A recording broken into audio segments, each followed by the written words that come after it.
नमस्कार प्यारे मित्रों।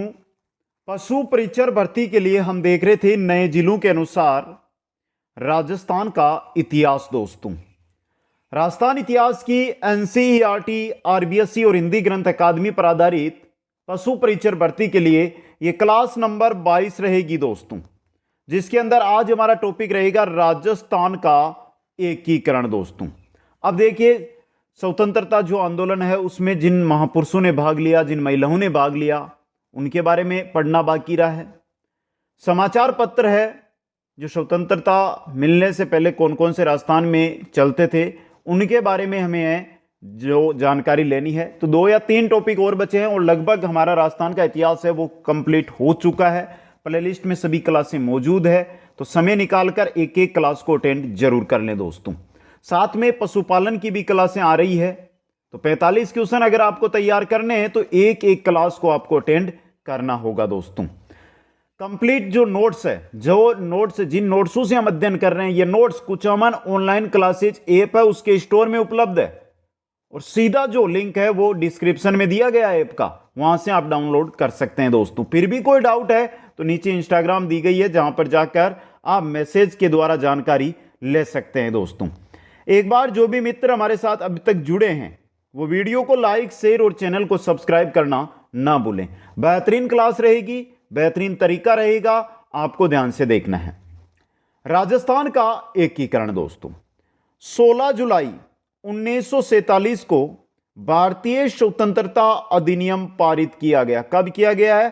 16 जुलाई 1947 को, 16 जुलाई 1947 को दोस्तों। इस अधिनियम की धारा 8 के तहत देशी रियासतों से ब्रिटिश सर्वोच्चता समाप्त कर दी गई थी, अर्थात ये रियासतें एक संप्रभु राष्ट्र की भूमिका में थी। जितनी भी जो रियासतें हैं वो क्या हो गई है? एक राष्ट्र बन गई है। अब इन राष्ट्रों को क्या करना है? मिलाना। अगर मैं पूरे भारत की करता हूं तो भारत में 562 रियासतें थी, राजस्थान में 19 रियासतें थी। इनको एक करके ये भारत हमें बनाना था दोस्तों। 5 जुलाई 1947 को रियासती विभाग का गठन किया गया, जिसका अध्यक्ष सरदार वल्लभ भाई पटेल व सचिव वीपी मेनन को बनाया गया दोस्तों। रियासती विभाग का गठन कब हुआ है? 5 जुलाई 1947, यानी भारतीय स्वतंत्रता अधिनियम जो पारित हुआ उससे पहले ही। अध्यक्ष कौन बने? सरदार वल्लभ भाई पटेल। सचिव कौन बने? वीपी मेनन दोस्तों। इस विभाग के अनुसार वह रियासतें जिनकी आबादी 10 लाख से अधिक हो व आय 1 करोड़ से अधिक हो, वह रियासतें अपना स्वतंत्र अस्तित्व बनाए रख सकती है। कहने का मतलब, वह रियासतें जिनकी आबादी तो 10 लाख से अधिक होनी चाहिए, जनसंख्या 10 लाख से अधिक, आय 1 करोड़, उस समय बहुत थी। यानी जब भारत आजाद हुआ था 1947 में, तो उसमें भारत देश का बजट था 1800-1900 करोड़ रुपए दोस्तों। पूरे देश का बजट था इतना, समझे आप? आगे देखिए, इस समय संपूर्ण भारत में कितनी? 562 देशी रियासतें थी। यह भी इंपॉर्टेंट है, कितनी थी? 562 देशी रियासतें। अगला देखिए, राजस्थान में इस समय 19 तो रियासतें थी, 3 ठिकाने थे और 1 केंद्र शासित प्रदेश था दोस्तों। 19 रियासतें, 3 ठिकाने, 1 केंद्र शासित प्रदेश दोस्तों। तो जो साथी नोट्स बना रहे हैं वो स्क्रीनशॉट ले लीजिए। बाकी सभी जो भी मित्र इस वीडियो पर आए हैं उनसे मेरा निवेदन यह है कि अगर आपको राजस्थान जीके में कंप्लीट अंक प्राप्त करने हैं तो ये नोट्स आपको 3 से 4 बार पढ़ने हैं। और कंप्लीट नोट्स है वो कुचामन ऑनलाइन क्लासेज ऐप पर मिल जाएंगे आपको जनवरी एंड तक, क्योंकि जैसे ही क्लास होगी वहां पर नोट्स आ रहे हैं। राजस्थान जीके लगभग होने वाला है, पशुपालन के भी नोट्स वहां पर मिल जाएंगे, सामाजिक अध्ययन के नोट्स मिल जाएंगे, साइंस के नोट्स मिल जाएंगे। तो वो नोट्स आज ही प्राप्त कर लें। स्पेशल ऑफर न्यू ईयर पर चल रहा है दोस्तों। आगे चलिए दोस्तों, अब देखिए, जो केंद्र शासित प्रदेश है वो तो था अजमेर मेरवाड़ा, ठिकाने में निमराना अलवर, लावा टोंक, कुशलगढ़ बांसवाड़ा। अब देखिए, ये निमराना है ना, जो पहले अलवर में था, अब किस में गया है? बहुत इंपॉर्टेंट जानकारी है आपके लिए, बताइए दोस्तों एक बार कमेंट, क्योंकि नए जिले आपने पढ़ लिए हैं और सभी साथियों ने पढ़े हैं, ये तो है नहीं कि किसी एक ने पढ़े हैं। तो बताइए निमराना अब वर्तमान में किस जिले के अंदर स्थित है। देखते हैं किन किन साथियों का सही उत्तर यहां पर हमें मिलता है। निमराना वर्तमान में किस जिले के अंदर स्थित है, यह आपको यहां पर कमेंट करके बताना है दोस्तों। जल्दी से बताइए सभी साथी, जल्दी से सभी साथी कमेंट कर दीजिए, फिर देखते हैं हम निमराना वर्तमान में किस जो जिला है उसके अंदर स्थित है दोस्तों। देखते हैं। तो देखिए अब अलवर मत करना यहां पे, अब यहां पे कर लेना कोटपूतली बहरोड। समझ गए, कोटपूतली बहरोड में है ये। राजस्थान का एकीकरण सरदार वल्लभ भाई पटेल के नेतृत्व में संपन्न हुआ और इन्हें भारत का लौह पुरुष कहते हैं। भारत का लौह पुरुष सरदार वल्लभ भाई पटेल को कहा जाता है। राजस्थान के एकीकरण में दामोदर लाल व्यास, देखिए भारत का लौह पुरुष तो सरदार वल्लभ भाई पटेल है, लेकिन राजस्थान के लौह पुरुष है दामोदर लाल व्यास दोस्तों, जिनकी राजस्थान के एकीकरण में महत्वपूर्ण भूमिका रही थी दोस्तों। राजस्थान का एकीकरण 7 चरणों में पूरा हुआ था, जो एक एक चरण हमें पढ़ने भी है दोस्तों। कितने चरणों में? 7 चरणों में राजस्थान का एकीकरण पूरा हुआ था दोस्तों। राजस्थान के एकीकरण में समय कितना लगा था, इंपॉर्टेंट है ये, 8 वर्ष 7 माह 14 दिन। 8 वर्ष 7 माह 14 दिन राजस्थान के एकीकरण के अंदर समय लगा था दोस्तों। लीजिए स्क्रीनशॉट, और यहां पे जो अलवर है ना, इसकी जगह कोटपूतली बहरोड कर लेना, नया जिला बना है उसके अंदर आ गया अभी। आगे चलिए दोस्तों, अब देखिए राजस्थान के एकीकरण के समय क्या यहां पे सिस्टम था।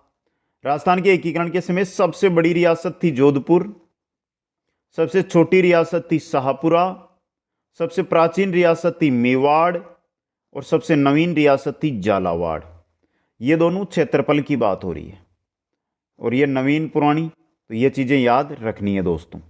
अब देखिए एक चीज, रियासती विभाग का गठन हुआ था। रियासती विभाग में यह स्कीम थी कि 1 जो करोड़ का जिनकी आय हो, 1 और 10 लाख जिनकी आबादी हो, वो स्वतंत्र अस्तित्व में रह सकती थी। अब देखिए इनके अंतर्गत राजस्थान में कौन कौन सी रियासतें थी। राजस्थान के एकीकरण के समय केवल जोधपुर, जयपुर, मेवाड़ व बीकानेर, ये 4 रियासतें थी जिनकी आबादी 10 लाख से अधिक व आय 1 करोड़ थी। जोधपुर, जयपुर, मेवाड़ व बीकानेर, ये 4 ही ऐसी रियासतें थी, आबादी 10 लाख, आय 1 करोड़ थी दोस्तों। लीजिए स्क्रीनशॉट। राजस्थान एकीकरण जब प्रारंभ होता है उससे पहले भी कुछ प्रयास तो किए गए। चलिए उन प्रयासों के बारे में बात करते हैं। एकीकरण से पूर्व के प्रयास दोस्तों इंपॉर्टेंट है, सबसे इंपॉर्टेंट। कोटा के महारावते भीम सिंह द्वितीय ने कोटा, बूंदी व झालावाड़ को मिलाकर हाड़ौती संघ बनाने का जो प्रयास किया, लेकिन वो असफल रहा। तो हाड़ौती संघ कोटा, बूंदी, झालावाड़ को मिलाकर बनाना चाहा कोटा के महाराव भीम सिंह द्वितीय। डूंगरपुर के थे महारावल लक्ष्मण सिंह ने डूंगरपुर, बांसवाड़ा व प्रतापगढ़ को मिलाकर मांगड़ संघ बनाने का असफल प्रयास किया। मांगड़ संघ कौन बनाना चाहते थे? महारावल लक्ष्मण सिंह, डूंगरपुर के थे ये, समझ गए। आगे देखिए, मेवाड़ के महाराणा भूपाल सिंह ने, मेवाड़ के महाराणा थे भूपाल सिंह, उन्होंने 25-26 जून 1946 को उदयपुर में एक सम्मेलन बुलवाया जिसमें राजस्थान, गुजरात व मालवा के 22 शासकों ने भाग लिया। महाराणा ने इन सभी रियासतों को मिलाकर राजस्थान यूनियन बनाने का प्रस्ताव रखा और के.एम. मुंशी को इसका संवैधानिक सलाहकार नियुक्त कर दिया। यानी 22 शासक आए थे, उसमें मालवा ने मध्य प्रदेश के भी थे, गुजरात के भी थे और राजस्थान के भी शासक थे। राजस्थान यूनियन नाम से संघ बनाना चाहते थे। संवैधानिक सलाहकार के.एम. मुंशी को बनाया, लेकिन आगे होगा क्या वो देखिए दोस्तों, यहां से स्क्रीनशॉट ले लीजिए। यह असफल होगा, असफल देखिए आगे कब होता है, तो यह रहा दोस्तों।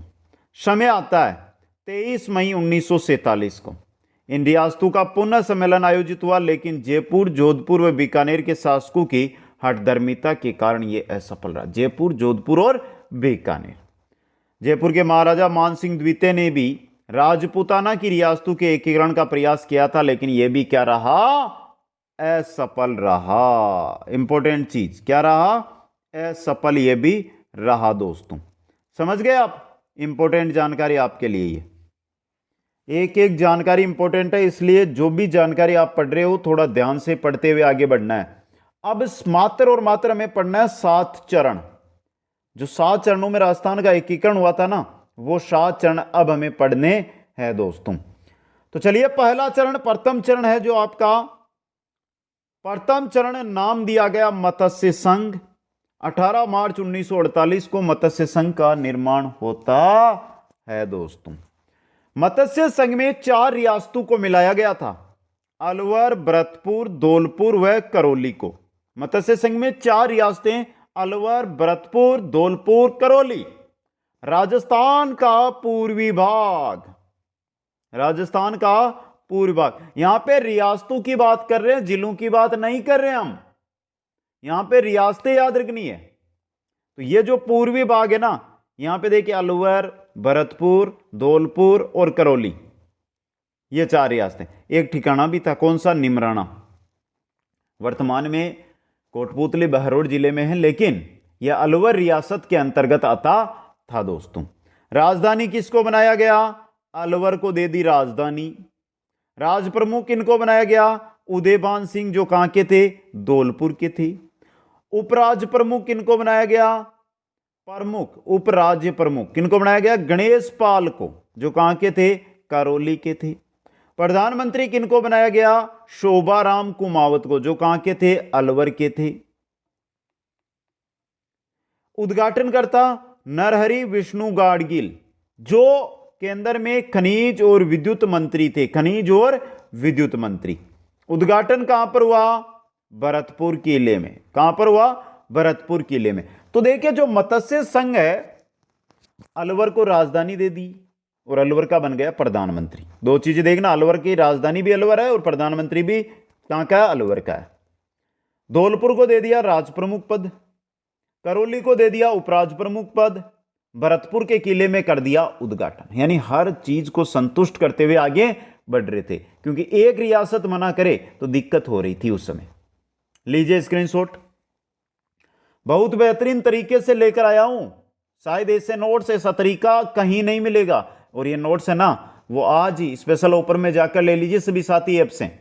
अब चलिए आगे दोस्तों, अब बात करता हूं नामकरण की।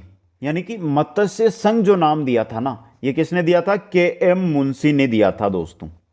विरोध किया था ठाकुर देशराज ने। क्षेत्रफल 12,000 वर्ग किलोमीटर, आय 184 लाख, 1,84,00,000। जनसंख्या 18.48 लाख, 18,48,000 कुल जनसंख्या थी। अलवर के महाराजा तेज सिंह, देखिए समझिए, अलवर के महाराजा तेज सिंह व दीवान एन.बी. खर्रे की महात्मा गांधी की हत्या में संदिग्ध भूमिका थी। अतः भारत सरकार ने अलवर का प्रशासन सबसे पहले अपने नियंत्रण में लिया दोस्तों। अलवर पहली रियासत थी जो सीधे भारत सरकार के नियंत्रण में आई। ऐसी रियासत जो सीधे भारत सरकार के नियंत्रण में आई, वो अलवर ही थी, क्योंकि यहां के राजा तेज सिंह और दीवान एन.बी. खर्रे महात्मा गांधी की हत्या में भूमिका इनकी नजर आई थी। इस वजह से दोस्तों, यह था आपका मत्स्य संघ दोस्तों। मत्स्य संघ प्रथम चरण ले लिया स्क्रीनशॉट यहां से। आगे चलिए, अब देखिए मत्स्य संघ की जब हम बात करते हैं तो एक चीज याद रखना, ये डेट याद रखना, 18 मार्च 1948, 18 मार्च 1948, 18 मार्च 1948। आगे चलिए दोस्तों, चलिए दूसरा चरण।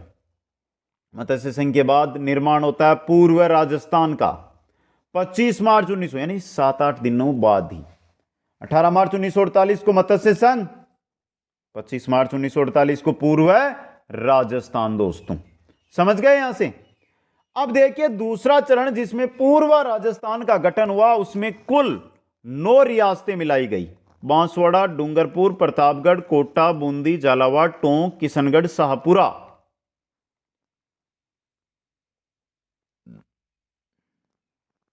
ये भाग आ गया इसमें, यानी उदयपुर को यहां पे छोड़ दो आप अलग। ये भाग देखिए, बांसवाड़ा, डूंगरपुर, प्रतापगढ़, कोटा, बूंदी, झालावाड़, टोंक, किशनगढ़ यहीं पे पास में ही, और शाहपुरा यहाँ पे। तो ये करीब जो रियासतें हैं, 9 रियासतें दूसरे चरण में मिलाई गई। एक ठिकाना भी था कुशलगढ़, जो कहाँ पर है, बांसवाड़ा में। निमराना तो मत्स्य संघ में मिल गया, कुशलगढ़ दूसरे चरण के अंदर पूर्व राजस्थान में मिल गया, बचा है लावा ठिकाना जो पहले ही मिल जाएगा। समझ गए? अब देखिए यहां से राज प्रमुख किनको बनाया, महाराव भीम सिंह कोटा। कोटा के शासक को महाराव बना दिया गया, सॉरी राज प्रमुख बना दिया गया। उपराज प्रमुख 2 बनाए गए, एक वरिष्ठ एक कनिष्ठ। जैसे आजकल हम देखते हैं ना, जैसे मुख्यमंत्री और उप मुख्यमंत्री, कोई संवैधानिक पद, आप संविधान को पढ़िए, संविधान में कोई ऐसा पद ही नहीं है, फिर भी ये एक पद दिया जाता है जिससे क्या हो कि निराशा की भावना किसी में ना रहे, वो भी संतुष्ट, और आगे का जो नेतृत्व करता सिस्टम है वो भी संतुष्ट। इसके लिए ये नया ही पद आ गया, उप मुख्यमंत्री। वर्तमान में राजस्थान में भी 2 पद दिए गए हैं, 2 को उप मुख्यमंत्री बनाए गए, लेकिन संविधान में ऐसा कोई पद मित्रों नहीं होता है। तो उपराज प्रमुख बने वरिष्ठ में बहादुर सिंह जो थे बूंदी से, और लक्ष्मण सिंह कनिष्ठ में बने जो थे डूंगरपुर से दोस्तों। तो ये बन गए उपराज प्रमुख। प्रधानमंत्री बने गोकुललाल असावा, जो कहां के थे, शाहपुरा के। गोकुललाल असावा शाहपुरा के। उद्घाटनकर्ता कौन थे, नरहरि विष्णु गौडगिल, जिन्होंने मत्स्य संघ का उद्घाटन किया था, खनिज व ऊर्जा मंत्री थे ये। समझ गए? एक बार लीजिए स्क्रीनशॉट यहां से। कोटा बूंदी शाहपुरा को तो दे दिया है, लेकिन एक चीज, उद्घाटन कहां पे होगा, स्क्रीनशॉट ले लिया। अब देखिए उद्घाटन कहां पर हुआ है। उद्घाटन हुआ कोटा के अंदर, पूर्व राजस्थान का। क्षेत्रफल 16,087 वर्ग किलोमीटर, आय 2.16 करोड़, जनसंख्या 23.5 लाख। बांसवाड़ा के महारावल चंद्रवीर सिंह ने विल्ले पत्र पर हस्ताक्षर करते हुए कहा, मैं अपने डेथ वारंट पर हस्ताक्षर कर रहा हूं। ऐसा क्वेश्चन जो राजस्थान के एकीकरण से अब तक का सबसे ज्यादा बार पूछा गया क्वेश्चन, मैं अपने डेथ वारंट पर हस्ताक्षर कर रहा हूं, किसने कहा, कब कहा? पूर्वी राजस्थान के गठन के समय महारावल चंद्रवीर सिंह ने, जो बांसवाड़ा के महारावल थे दोस्तों। शाहपुरा व किशनगढ़ को तोपों की सलामी का अधिकार नहीं था। जो 9 रियासतें यहां पर मिली, इनमें से शाहपुरा और किशनगढ़ ऐसी 2 रियासतें हैं जिनको तोपों की सलामी का अधिकार नहीं था। ले लो स्क्रीनशॉट। 18 मार्च 25 मार्च 1948 दो चरण आपके कंप्लीट हो गए हैं। चलिए तीसरे चरण की ओर, और यह होता है लगभग आपके 22-23 दिनों के बाद। तीसरा चरण, संयुक्त राजस्थान का निर्माण, 18 अप्रैल 1948 को, 18 अप्रैल 1948 को, 18 मार्च 25 मार्च और 18 अप्रैल। इसमें रियासतों की बात करता हूं तो 10 रियासतें हो गई, जो पूर्वी राजस्थान की 9 रियासतें हैं और साथ में एक मिल गई मेवाड़। तो कितनी हो गई, कुल 10 रियासतें हो गई। यहां पर जो राजधानी है वो किसको बना दिया जाता है, उदयपुर को। राजधानी किसमें बनाया जाता है, उदयपुर को। राज प्रमुख महाराणा भूपाल सिंह जो मेवाड़ के शासक है, उनको बना दिया जाता है राज प्रमुख। उपराज प्रमुख पूर्वी राजस्थान में तो 2 बनाए थे, अब यहां पर बना दिए 3। कौन कौन है, महाराव भीम सिंह कोटा वाले, जो पूर्वी राजस्थान के अंदर राज प्रमुख थे उनको। वरिष्ठ में महाराव बहादुर सिंह बूंदी वाले, कनिष्ठ में महारावल लक्ष्मण सिंह डूंगरपुर वाले, इनको बनाया गया उपराज प्रमुख। प्रधानमंत्री कौन बने यहां पे, माणिक्यलाल वर्मा, जो कहां से थे, उदयपुर से थे। उद्घाटनकर्ता जवाहरलाल नेहरू। उद्घाटन किसने किया था संयुक्त राजस्थान का, जवाहरलाल नेहरू ने उद्घाटन किया था दोस्तों। ले लो स्क्रीनशॉट यहां से।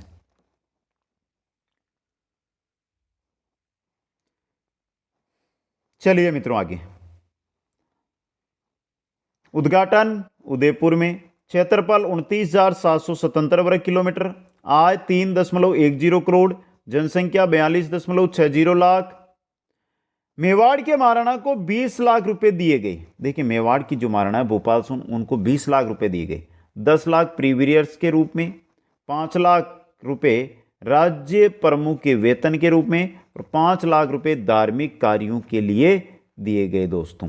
और विधानसभा का एक अधिवेशन प्रतिवर्ष कोटा में आयोजित किया जाएगा, यह शर्त भी रखी गई, क्योंकि कोटा के जो पूर्वी राजस्थान थे उसके अंदर जो राज प्रमुख बने थे वो कहां के थे, कोटा के थे दोस्तों, समझ गए। लेकिन होता क्या है कि जैसे संयुक्त राजस्थान का गठन होता है तो मेवाड़ वाले भूपाल सिंह तो राज प्रमुख बन जाते हैं, कोटा को क्या मिले, तो उनको बोल दिया कि एक अधिवेशन प्रतिवर्ष विधानसभा का कोटा में आयोजित होगा। यह था संयुक्त राजस्थान, 18 अप्रैल 1948, 18 अप्रैल 1948। आगे चलिए, आ गया चतुर्थ चरण, महत्वपूर्ण चरण, इंपॉर्टेंट चरण, चतुर्थ चरण। चतुर्थ और पंचम है ना, यहां से क्वेश्चन बनते हैं ना, वो बहुत डीपली रहते हैं। नाम दिया गया वृहत राजस्थान, 30 मार्च 1949, यानी लगभग एक साल ही मान लो आप, 18 अप्रैल 1948 था, अब 30 मार्च 1949 की डेट आ गई है, 30 मार्च 1949। वृहत राजस्थान, रियासतें 14 हो गई। संयुक्त राजस्थान में 10 थी, और जयपुर, जोधपुर, बीकानेर और जैसलमेर 4 रियासतें ये मिल गई, तो कितनी हो गई, 14 रियासत हो गई। यहां पे राजधानी किसको बनाया गया, जयपुर को। महाराज प्रमुख, महाराणा भूपाल सिंह जो मेवाड़ वाले हैं उनको महाराज प्रमुख बनाया गया। राज प्रमुख, महाराजा मानसिंह द्वितीय जो जयपुर से हैं उनको आजीवन राज प्रमुख का पद दिया गया।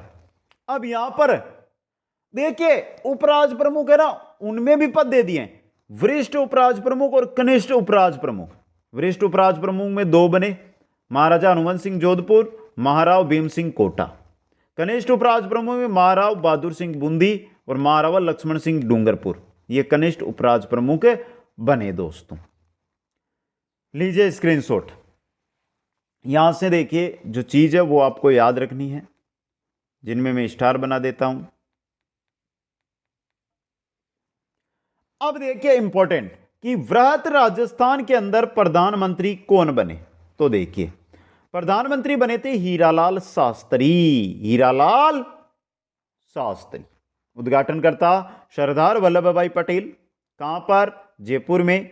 सत्यनारायण राव सिमेती की सिफारिशों के आधार पर, यहां पर आ जाती है सत्यनारायण राव सिमेती। उसने क्या किया, राजधानी जयपुर को बनाया, हाईकोर्ट जोधपुर को दिया, शिक्षा विभाग बीकानेर को दिया, वन एवं सहकारिता कोटा को दिया, खनिज विभाग उदयपुर को दिया। वर्तमान में भी यही विभाग है ना, इन्हीं शहरों के अंदर स्थित है दोस्तों। तो यहां से जो ये चीज है ना, ये वेरी इंपॉर्टेंट है आपके लिए, ले लो स्क्रीनशॉट यहां से। यह था चतुर्थ चरण, वृहत राजस्थान, 30 मार्च 1949 को इसका गठन होता है, 14 रियासतों को इसमें मिलाया जाता है। पंचम चरण, जिसमें निर्माण होता है संयुक्त वृहत राजस्थान, या जिसको हम बोल सकते हैं क्या, जिसको हम क्या बोल सकते हैं, वृहत्तर राजस्थान, संयुक्त वृहत राजस्थान या वृहत राजस्थान, 15 मई 1949, 15 मई 1900।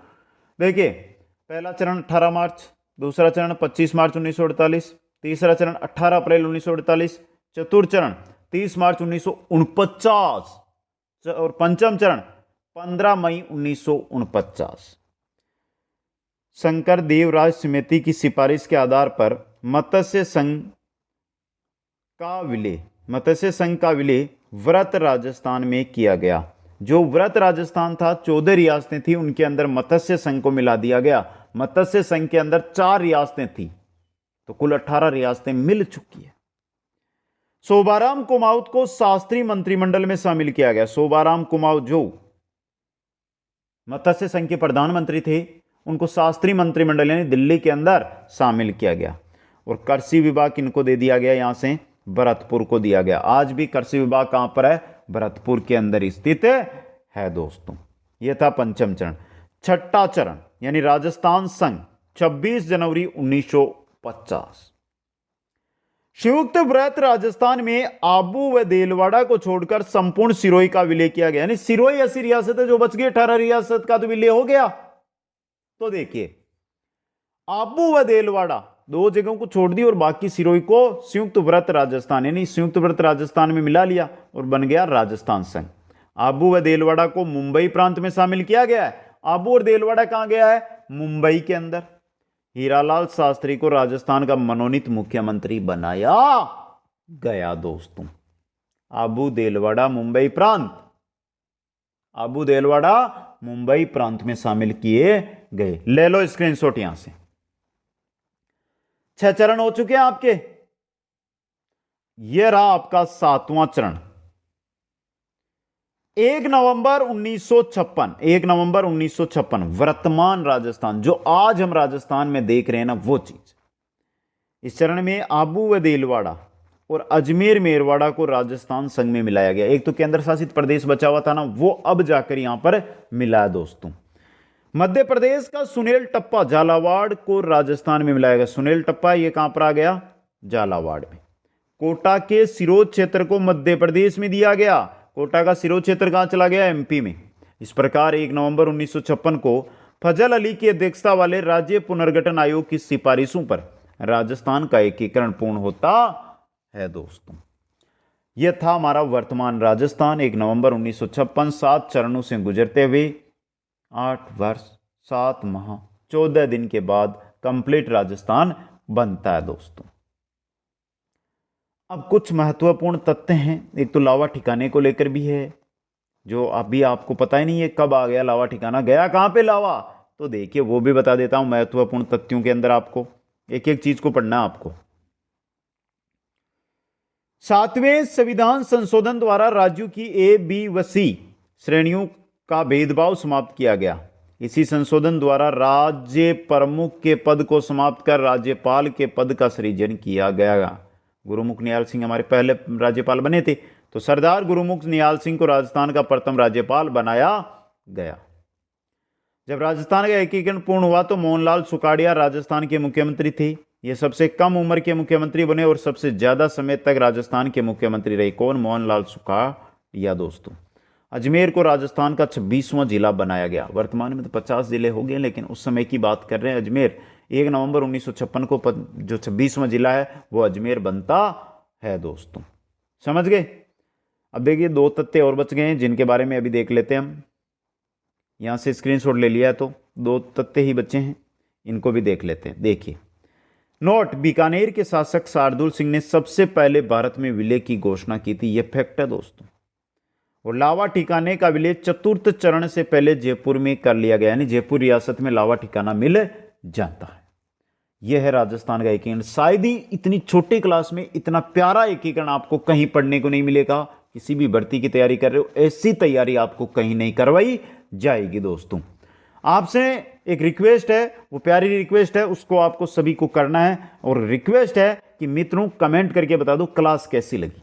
और जिन साथियों ने अभी तक नोट्स प्राप्त नहीं किए हैं उनसे निवेदन है, स्पेशल ऑफर के तहत न्यू ईयर में चल रहा है, तो सभी साथी नोट्सों को प्राप्त ऐप से कर लें। वीडियो को अभी तक आपने लाइक नहीं किया तो लाइक करो, कम से कम 5 मित्रों तक न्यू ईयर के लिए शेयर कर दो, जिससे सभी साथी हमारे साथ जुड़ सके। और जो भी नए साथी जुड़े हैं वो चैनल को सब्सक्राइब जरूर करें दोस्तों।